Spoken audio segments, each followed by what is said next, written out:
Pruebas de hipótesis sobre la diferencia entre dos proporciones.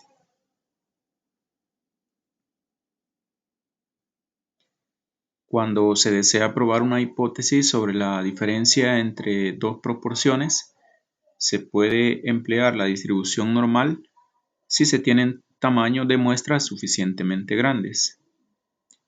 Entonces, las pruebas de hipótesis que vamos a estudiar en este caso tienen que ver particularmente cuando el interés principal que tenemos consiste en comparar las proporciones que corresponden a dos poblaciones diferentes. Entonces, tal y como vimos en las pruebas de hipótesis sobre la diferencia de medias, entonces también acá en diferencia de proporciones tenemos dos poblaciones diferentes y obviamente pues dos muestras diferentes. Entonces vamos a utilizar la distribución Z siempre y cuando las muestras sean grandes, es decir, de 30 elementos o más.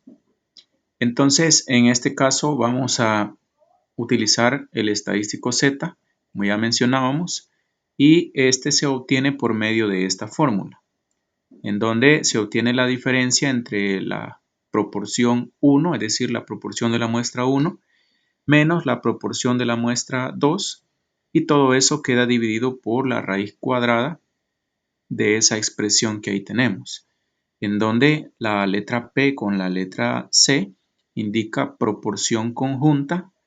Entonces tenemos acá proporción conjunta por 1 menos la proporción conjunta dividido entre el tamaño de la muestra 1.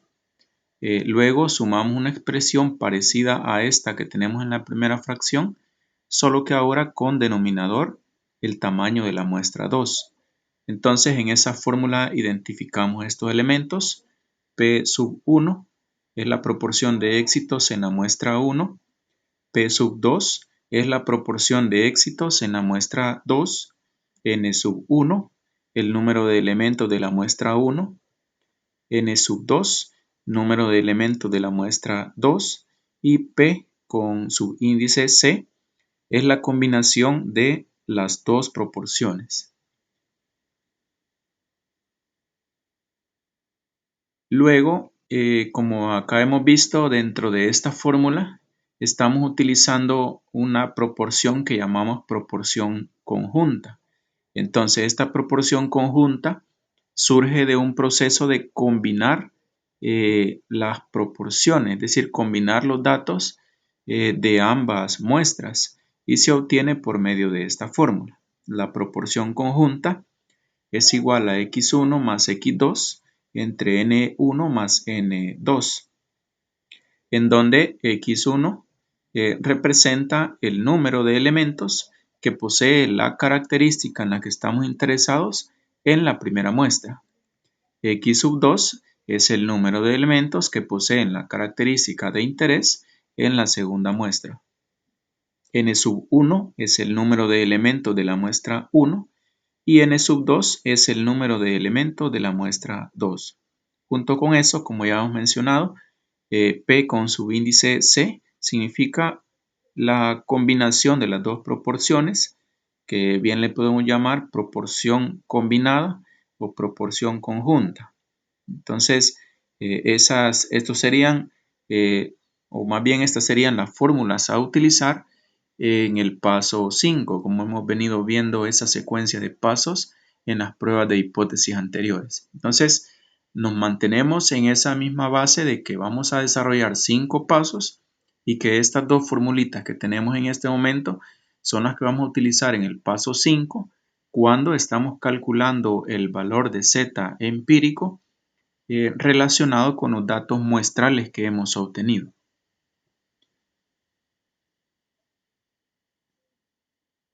Vamos a desarrollar un ejemplo sobre prueba de hipótesis relacionada con diferencia entre dos proporciones. El ejemplo dice: se desea probar si existe diferencia entre las proporciones de aficionados al fútbol que tienen estudios universitarios y los que no. De una muestra aleatoria de 100 hombres con estudios universitarios, se encuentra que 56 de ellos son aficionados a este deporte. Otra muestra de 150 varones que no tienen esos estudios refleja que 90 manifiestan ser aficionados. Compruebe con un nivel de significación de 0.05 si existe diferencia entre las proporciones de aficionados en ambas poblaciones. En este caso tenemos dos poblaciones claramente distinguibles. Una de ellas es la de los hombres que tienen estudios universitarios y la otra es la de los hombres, en este caso, que no tienen estudios universitarios. Entonces observamos de que son poblaciones independientes, es decir, que una persona no puede estar al mismo tiempo en los dos grupos. O bien es una persona que tiene estudios universitarios, o bien es una persona que no tiene estudios universitarios, pero no pueden ocurrir ambas cosas al mismo tiempo. Entonces las poblaciones son independientes, por tanto sus muestras también van a ser independientes. Entonces vamos a obtener los datos para esta prueba de hipótesis. Identificamos un nivel de significancia de 0.05 y en esta tabla resumimos los datos correspondientes a cada una de las muestras.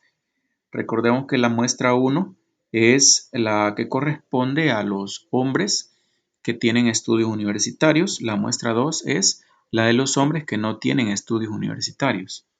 Entonces vemos que en el caso de la muestra 1 tiene tamaño 100 y de esos 100 que sí tienen estudios universitarios, 56 son aficionados al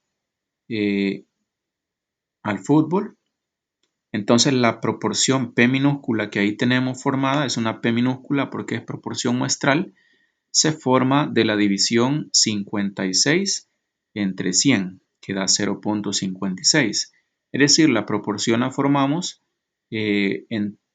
con los elementos que cumplen la característica, en este caso de que les guste el fútbol, 56, entre el total de la muestra, en este caso 100. Entonces 56 entre 100 da 0.56. Para la muestra 2, su tamaño es 150 y ahí tenemos que hay 90 personas que son aficionados al fútbol. Entonces la proporción queda formada como la fracción 90 sobre 150, que equivale a 0.60 en su forma decimal. Entonces esos valores que ahí tenemos en esta tabla los vamos a utilizar en el paso número 5 cuando estemos calculando el estadístico. Mantenemos entonces la secuencia de 5 pasos en la prueba de hipótesis. El primero de ellos que consiste en establecer la hipótesis nula y alterna. La hipótesis nula nos va a quedar como una afirmación en donde nosotros decimos que la proporción 1 es igual a la proporción 2. Es decir, en otras palabras, que no existe ninguna diferencia entre las proporciones de ambas poblaciones. En el caso de la hipótesis alternativa, en esta, como la pregunta nos dice, o la indicación nos dice que verifiquemos si existe diferencia, es decir, si la proporción 1 es diferente de la proporción 2. Entonces, por eso nos queda planteada la hipótesis alternativa de esta manera, con el signo es diferente.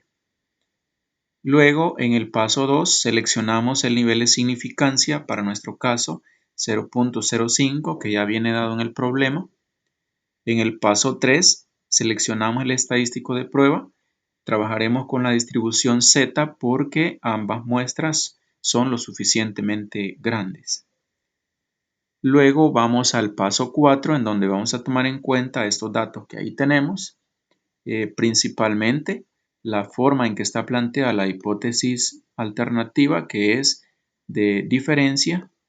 Entonces eso nos indica que es una prueba de dos colas y además que el nivel de significancia 0.05 va a quedar dividido en las dos regiones extremas, derecha e izquierda. Tenemos ahí la región en blanco, que es la región de aceptación, la región de rechazo, que son las dos regiones que están marcadas en color azul. En este caso, como decimos, por ser una prueba de hipótesis de dos colas, entonces queda una región de rechazo en el extremo izquierdo, una región de rechazo en el extremo derecho. Luego, el nivel de significancia en este caso queda partido en 2. Entonces dividimos 0.05 entre 2 y eso nos da 0.0250, que sería el área de la región de rechazo en el extremo derecho, y por simetría es exactamente la misma área en la región de rechazo del lado izquierdo. Luego acá tenemos que la curva está partida en la mitad por la media aritmética, que entonces en este caso es el 0, y para conocer el área desde 0 hasta el valor crítico en el lado derecho, restamos 0.5 menos 0.0250 y eso nos da 0.4750, que por simetría es el mismo valor desde la media hasta el valor crítico en la región izquierda. De este modo, nuestra región de aceptación queda comprendida en ese intervalo para el cual vamos a definir sus valores críticos. En ese caso, el valor que estamos señalando como valor crítico para la que nos delimita la región de aceptación y de rechazo en el lado derecho, nos vamos a la tabla, buscamos el 0.4750 para ver cuál es el Z que le corresponde, y en este caso es el 1.96, que de nuevo por simetría vamos a tener un Z1.96 a la izquierda, solo que en este caso con signo negativo por estar a la izquierda del 0.